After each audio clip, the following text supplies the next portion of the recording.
Alright, are we live? It looks like we are. Let me just confirm here. Check out my YouTube. Okay, yeah, looking like we're live. Perfect. So I'm just gonna pull out my phone, see if any comments pop up. But yeah, like I said in the description, this is gonna be a quick one. I got this Fiverr order not too long ago, and the bass line is simple enough, so I'm just gonna go through my process as far as that is concerned. So first thing I did was found the video on YouTube, downloaded it, and now I've got the MP3 file. And this is like from scratch. I haven't even put up the title or anything. So the title is actually, let me pull up the title. It's "Don't Really Care" by DJ Grumble. So that's one word. Don't really care. DJ Grumble. Transcribed by me. I accidentally wrote me right in there. Okay, so just one little thing here. Wait, no. Sorry, my phone is being not the most cooperative right now. I just want to pull up the live video on my channel so that I can see comments as they show up. There we go. Okay. So now if there's a comment, I will see it, but that is not my main concern right now, just creating the song or the tab or whatever. Okay, so next step, I'll make this parchment so it doesn't have all these page breaks like the videos early in my channel did. Set this to 3.5, set this to 5. Those are just my usual values there. And then I want to add a song. And I already had it downloaded under MP3. There it is. Don't really care. Okay, so my next step here, usually, well, this is what I will do here, is open up TuneBat. Now, of course, this isn't like the be-all end-all of, you know, like the key signature it gives you isn't always correct, so you got to be vigilant, but the BPM is usually accurate, so that's like my go-to place to just like at least have a starting point as far as BPM and key signature goes. So DJ Grumble, Don't Really Care. There it is. Okay, so it's giving me C sharp major. We'll see if that ends up being accurate later. It's a bit of an odd key signature, but yeah, it's all the way down there. Usually when it's like that many sharps, I go for the equivalent in flats because D flat and C sharp are kind of the same notes, just this one has fewer accidentals. Now, some people might be mad at me for this. I never actually graduated from like music. The university music degree I was taking, but I did graduate college in music industry arts, so there's that. Anyway, okay, I've got the file. Oh yeah, I was gonna reduce that to 15 minus 15 dB. And oh yeah, the tempo, let's look at the tempo, 91 BPM. And given I've only listened to the song once so far, which but from what I've heard, I'm pretty sure it's going to be a steady tempo.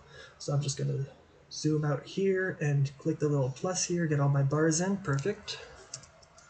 And let's listen to it with the click. Oh, actually, before I get into it more, I'm going to save the file. That would be useful to do. DJ Grumble, Don't Really Care. Boom. Okay. Gonna zoom back in here. That'll be good. Okay, let's hear it with the click.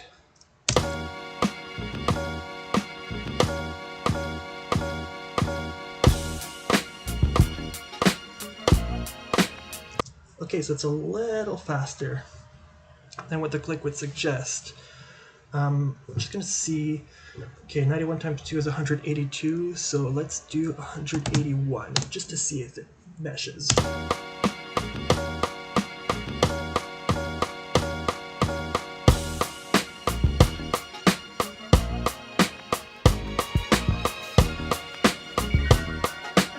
Okay, yeah, so that's definitely what the click was when this song was first made. It would have had to be a 181 or maybe 90.5. Oh yeah, you scroll through and it's like snapping right into it, so that has to be quantized. quantized meaning for those of you who don't know when the drums are perfectly lined up to the click. But, okay, where was I? Now, what I'm having trouble with is, do I keep it at 181 BPM or bring it down to 90.5, which I think would be like more the feel of the song, like you're thinking like rather than like which would be 181. So I will set it to 91 here and then line it up so that it's actually 90.5. Okay, no, other direction. 90 point, where are you? 90.5. Yeah. Okay.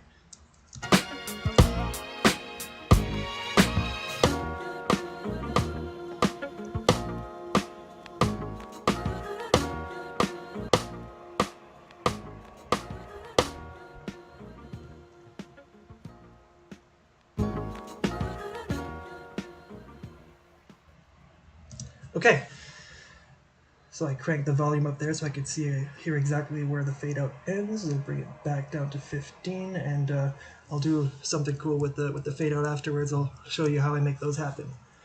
Because I only figured that out like not even half a year ago, to be honest. All right, now going back to actually setting the notes in, you know, the important part. Oh, and I don't need this viewer anymore. Okay. Okay, let's see.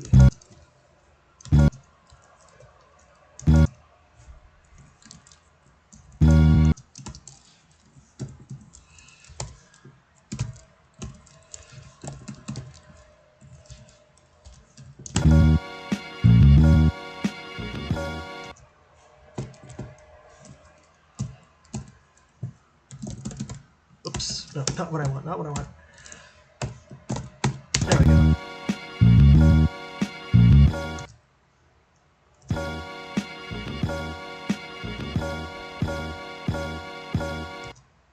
Hey, I see you, Jeremy Abel. Yo to you too. Happy to have you here. Just creating a tab on the fly here. I'm hoping to be done in the next 12 minutes, because after that my wife has a video call that I'd be better to not take up the bandwidth for. But that's, I'll deal with that when it happens. For now, I am just focused on making this tab happen. Okay, that's easy. So what I'm going to do here is actually the C button on my keyboard goes for copy, and it just like gives you a copy of the notes like within the same bar, so I find it really useful. So here I'll just do dana dana dana dana, and there you go. That's the bar.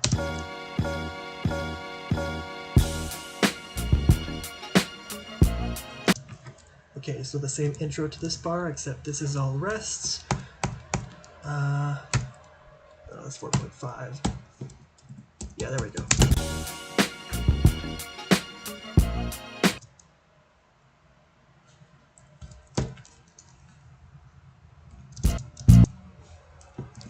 Okay, perfect.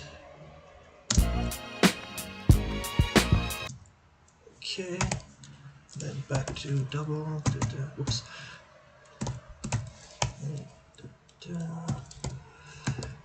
There's a lot of talking to myself going around here, just like speaking rhythms to myself for the melodies. Just it's kind of how I keep track of things in my head. Oh, more comments. Yeah. Okay, I see the copy feature. Oh, thanks, Discophonic. And yeah, Jeremy, that is a thing. Guitar Pro 8, it lets you have an audio track, and you can just like have the like song play along with it. It's so awesome. It's been a game changer for me.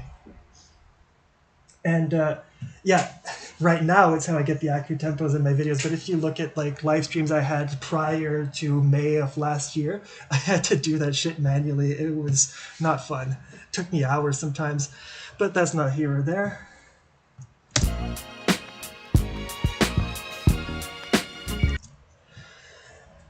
Yeah, I used MuseCore for a little bit because there was this website that I was in talks with that wanted me to host my tabs on their site, but their like system wasn't compatible with Guitar Pro, so they had me use the MuseCore, the system they wanted me to use, and like I gave it a fair shake.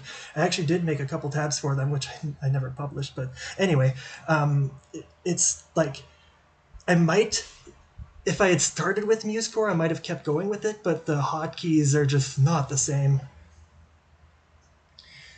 And oh yeah, you were probably on Guitar Pro 5 then, depending on when you were in high school. I got started with Guitar Pro 6, but back in the day it was very controversial. Like I didn't have any problem with it, but like a bunch of my friends who were using Guitar Pro 5 were like, "Oh man, that update was so bad," and they just like deliberately stay with 5. But that's not me. I love the features, the new stuff they introduce. 4 and then 5. 4. Oh man, I don't even know if I knew about Guitar Pro back when it was 4.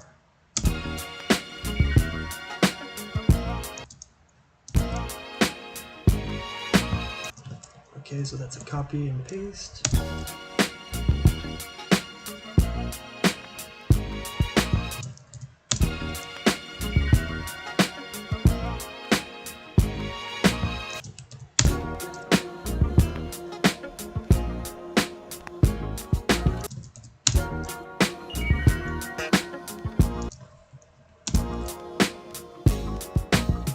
Okay, here's a slight variation.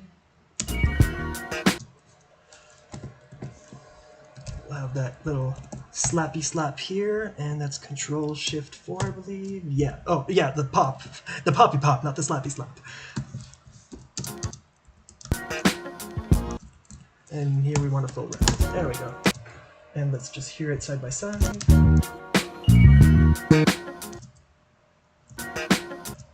Maybe with the staccato. Oh yeah, there we go, there we go. That's my sound.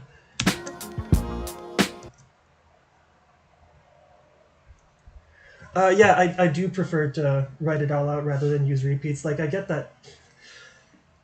I don't know, maybe it's just like a stylistic thing with me. I like to have it like all scrolling through as like one flowing like partition. But yeah, I get that repeats, if you're dealing with physical sheet music, would probably be more useful. It's just, it's my thing. And I don't know what the sample is either. Discophonic and DJ Grumble doesn't seem to have that many followers, subscribers, whatever. So I don't know if they would show up on who sampled, but yeah, that would be the first place I would check who sampled. Oh yeah, for printing, I would see repeats being useful. All right, back to the tabbing.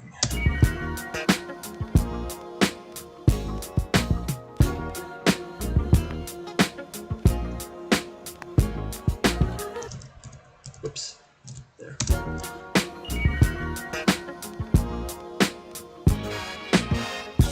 Oh, we got another variation here. So,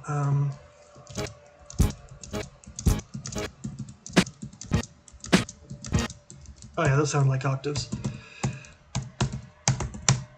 Let's hear it.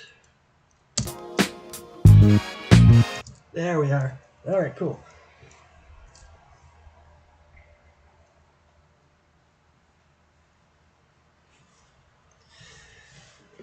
I see what you're saying, Ripper plays con. Like, yeah, you could say this is generic, but what it is to me is a paid order. Someone went on Fiverr and like actually gave me money to make this tab, so I'm making this tab.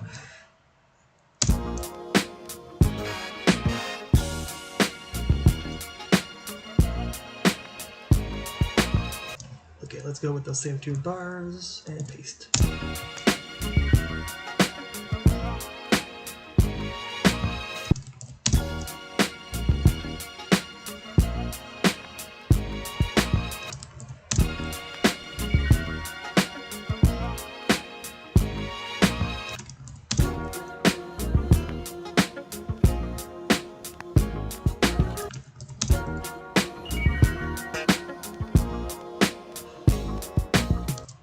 Okay, we got another one with the pop here.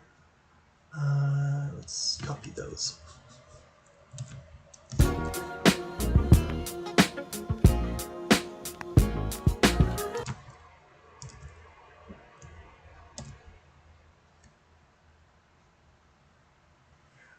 Oh, okay, okay. Like, see what the original sample is. Yeah, I really couldn't tell you. I'm not the best at recognizing samples. And whenever I do, who sampled was way ahead of the curve. Anyway.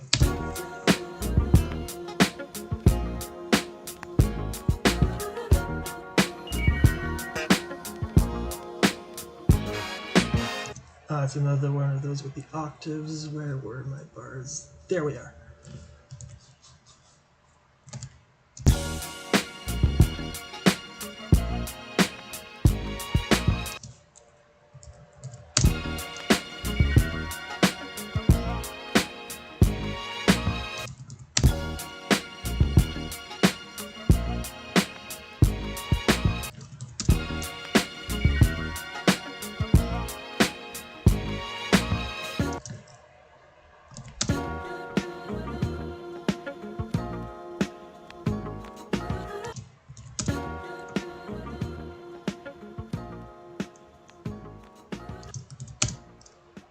Oops.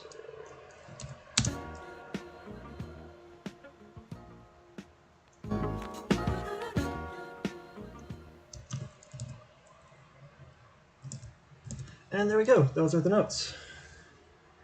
Now I'm gonna show you how I do my fade out.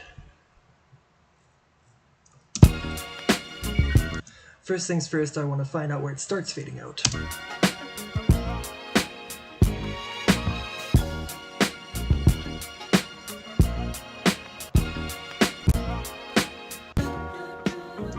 Oh yeah, that's a pretty clear-cut spot though. Like, the beat changes and well, it doesn't change, but the sound of it does. Like, you can hear that shift. So what I do here is go to my good old reliable friend F10. So the automation editor, F10 is the hotkey. It's in one of these menus if you want to like find it the long way. And then I go here. I want the type to be volume. And okay, my automation starts at 43, so I go to the electric bass track here, hit this spot in 43. There we go, snapped to the start of the bar. I want this to be progressive to the next point, and then I hit another point way at the end here, snap it to the end and bring it down, and look at that. Smooth line. So what you're seeing here is the volume going down. So I press OK. All right, automation set. Now listen to this. I'll have them playing side by side.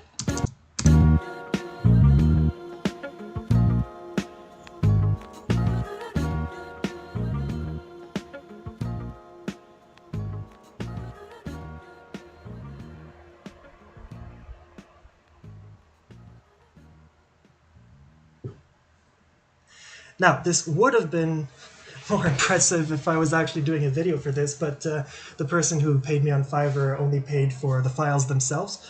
But when I export the bass part, it will have that fade out, the bass audio, I mean, which is the last thing I'll do here. So I want to export, let me just check something here. Oh yeah, Control-Alt-D, Control-Alt-D, there we are. So I can take this slider and move it around. If you don't know the hotkey right away, it's this little button right here that lets you do the same thing. So I like to have my bars lined up like that. Okay, so now I will do export of the audio. Actually I'll want to have the bass part soloed for that. So back to File, Export, Audio. Do I want to count in for this one? Yeah, this one's going to require a count in. Okay. So, export, audio, count in enabled, and here we go. And okay, this is soloed. Okay, and it's exporting into my usual folder. Excellent. Let it do its thing. And there we go, we have an audio file. And now I'm going to go into grid here to export the PDF, because if I don't and someone tries to print it, the entire partition shows up on one page. And if it's a long enough tab, it gets kind of silly. So grid ensures that it's going to be in different pages. Okay, there we go, export, we have a PDF, and now I want to bring it back to Parchment for the guitar profile itself. Control S to save, this is soloed, this is 100%. Yeah, okay, that's all my stuff, and now it's 4 p.m. at my time zone, and I will let my wife do her video call, and I'll see you some other time. Peace.